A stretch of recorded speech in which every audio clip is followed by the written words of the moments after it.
Assalamualaikum warahmatullahi ta'ala wabarakatuh. Mohon maaf Kiai, saya dari Tanggul, Manggisan yang bernama Ahmad Said Ghazali.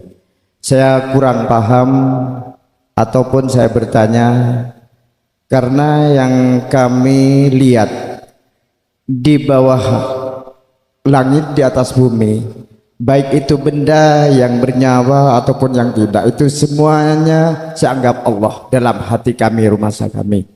Dan lagi itu dalam yang diwajibkan oleh Zat yang Maha Hidup dalam memohon rahmat, termasuk waktu subuh, zuhur, asar, maghrib, isya, itu sepertinya saya berdauh dengan langsung dengan Allah Subhanahu wa taala. Itu jadi pertanyaannya kurang paham saya sendiri tentang itu, apakah itu apa ataupun gimana gitu Kiai. Mohon penjelasannya.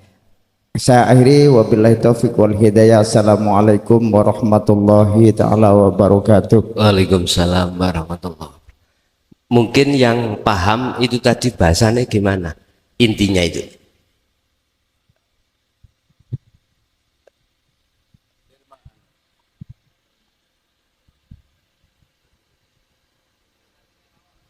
Intisarinya gitu Kiai.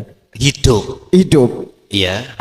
Itu yang di bawah langit ataupun di atas bumi semuanya saya anggap hidup Kiai. Boleh.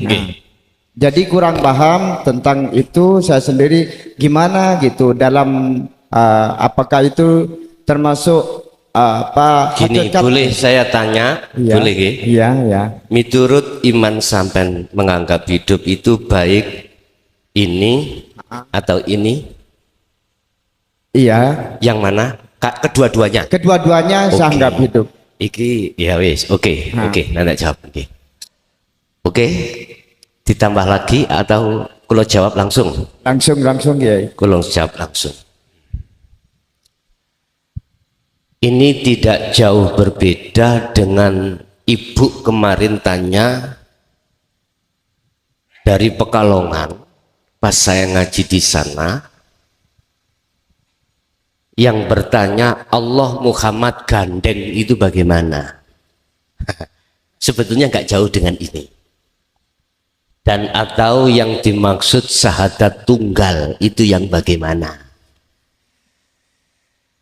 Jawabannya itu ketika saat sampai menganggap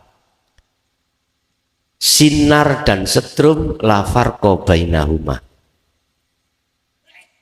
Tidak ada bedanya.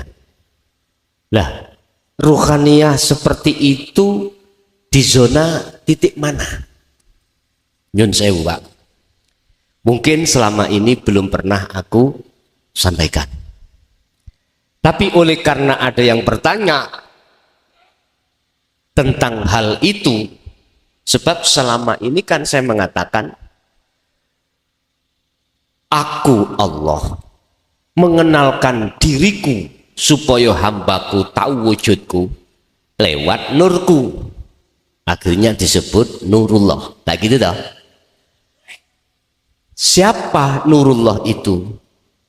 Yaitu semua yang ada baik di langit maupun di bumi yang kita sebut makhluk itu. Tetapi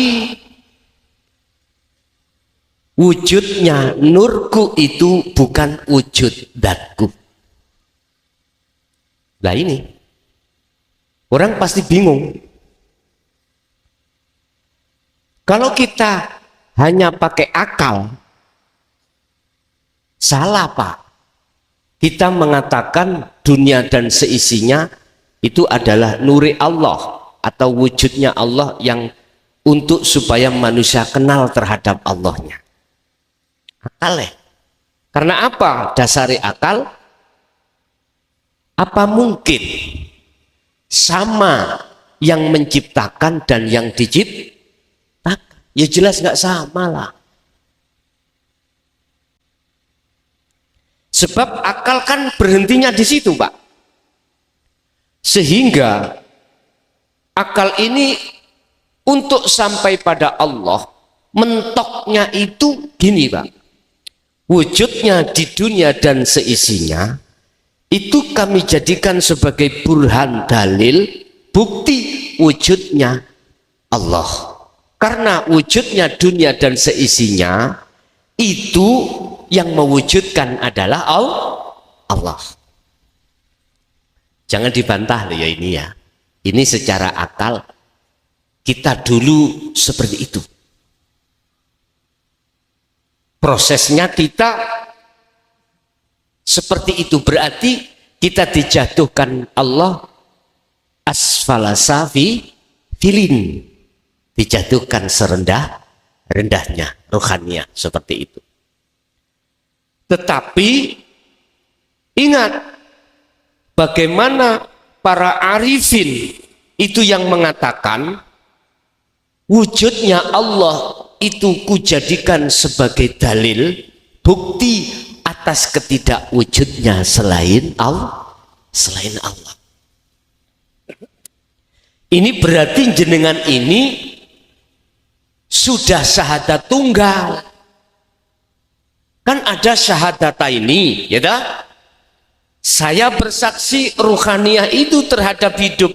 Berarti yang ketika saat ruhaniyah itu yakin, hidup yang memunculkan suara ini. Diselilain. Inilah yang kumaksud muraqabah. Karena apa? Syahadat itu tidak berhenti di illallah, tapi ada yang kedua, sehingga disebut syahadata ini. Wa asyhadu anna Muhammadar Rasulullah. Artinya diesel ini olehnya bisa bunyi karena diperintahkan Allah bunyi. Berarti hukum syariat dan hakikat ini bernuansa. Artinya selaras. Artinya ada keseimbangan. Wis. Apakah ini masih kelebu syirik? Sebab masih memunculkan selain Allah. Mohon maaf, kalau di tingkatan muraqabah tidak. Artinya tidak, belum merasa kalau kita syirik. Paham Pak Ge? Wis. Sekarang dengan dalil la maujudan illallah, tidak ada yang wujud kecuali Allah, termasuk makhluk siapapun harus tidak wujud. Nah, letak tidak wujud itu bagaimana? Kita harus paham, masuk di dalam syahadat tunggal. Ini yang mungkin belum pernah aku sampaikan. Ketika antara asyhadu alla ilaha illallah, yang bersyahadat, yang bersaksi, dan yang disaksikan, yang tadi disebut makhluk Muhammad yang menyaksikan, dengan yang disaksikan Allah, itu sudah satu pelaku. Berarti yang bersaksi dan yang disaksikan itu pelakunya satu. Inilah yang dijawab di dalam Al-Quran, laisa kamitslihi syai'un, Anda tidak bisa menyebut. Umpama disebutkan, baik ini maupun ini gak ada bedanya. Bahasa jenengan wau sudah tidak menyebut selain Allah itu wujud. Itu. Inilah yang paling krusial. Ketika saat-saat ahad ini dituangkan di tengah masyarakat. Subhanallah. Krusial. Tapi berhubung ada yang tanya, tak jawab. Itulah yang dimaksud ahad itu di situ. Apakah ini Allah? Ya. Apakah ini Allah? Ya. Bahasa iya, apa yang ada di arifin itu enggak sama dengan bahasa iya yang ada sebelum arifin. Bukti krusial dan diperdebatkan. Sejarah sudah ngomong ketika saat dilontarkan ke Dohiriyah, tertuduhlah beliau-beliau yang mengatakan itu kafir zindik, dituduh seperti itu. Subhanallah. Jadi kemurnian ketauhidan jenengan di dalam keahatan sudah ada, enggak ada bedanya antara ini dengan ini. Bahasanya akhirnya Allah tidak ada, munculnya awal akhir tidak ada. Dohir batin kalimat itu sudah tidak ada. Kalau Allah melimputi di dohir di batin, berarti selain Allah itu masih ada. Nah itu yang dilimputi. Berarti bahasa yang ada itu hanyalah Allah. Halus saya katakan selama ini loh, lah gitu dah. Padahal kalau boleh saya katakan selain ini nggak ada, berarti termasuk ini, Allah itu termasuk ini. Berarti dohir tidak muncul kalimat dohir, tidak muncul kalimat batin. Kalau masih muncul kalimat dohir dan kalimat batin, mohon maaf, berarti Allah butuh tempat. Padahal Allah tidak bertempat. Allah di mana-mana dan tidak kemana-mana.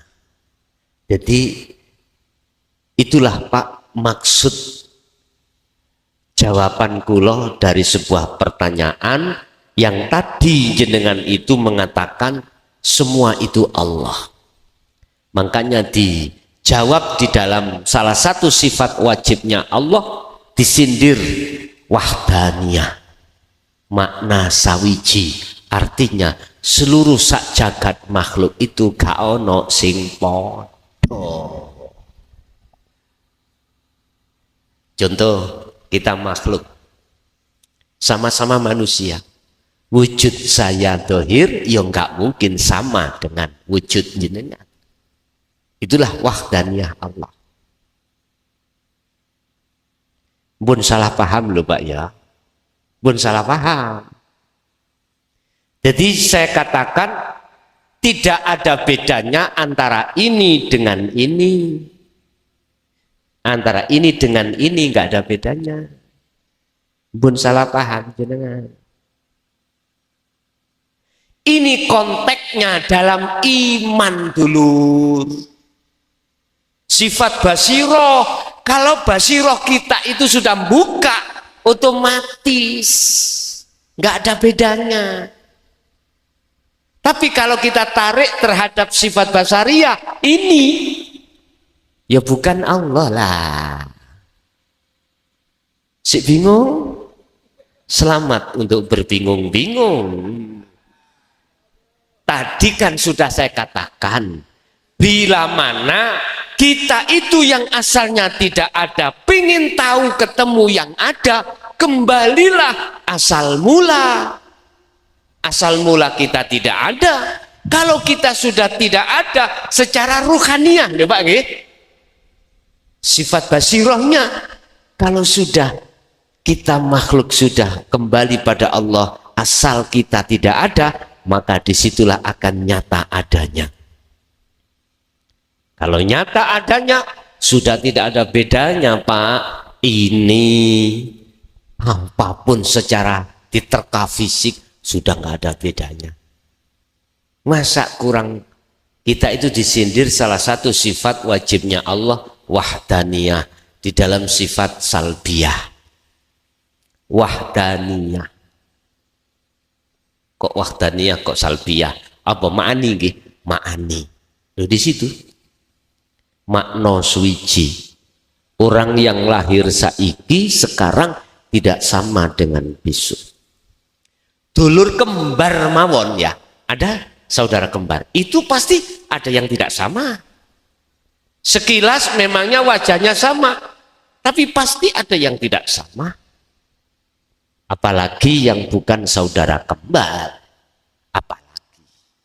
Itu Pak. Jadi masuknya jenengan wau ada di syahadat tunggal. Itu akan ketemu sendiri manakala jenengan ini sudah disahadatkan secara hakikat tadi. Terus berlaku sirul asrar, maka disitulah nanti akan masuk pada zona ahad itu nanti. Mengapa selama ini tidak saya jelaskan? Nanti akan dijelaskan Allah sendiri dalam dirimu. Oleh karena malam hari ini Allah mentakdirkan bertanya, maka saya pun akan menjawab. Berarti yang tanya Allah, sing jawab yo. Nah. Okay.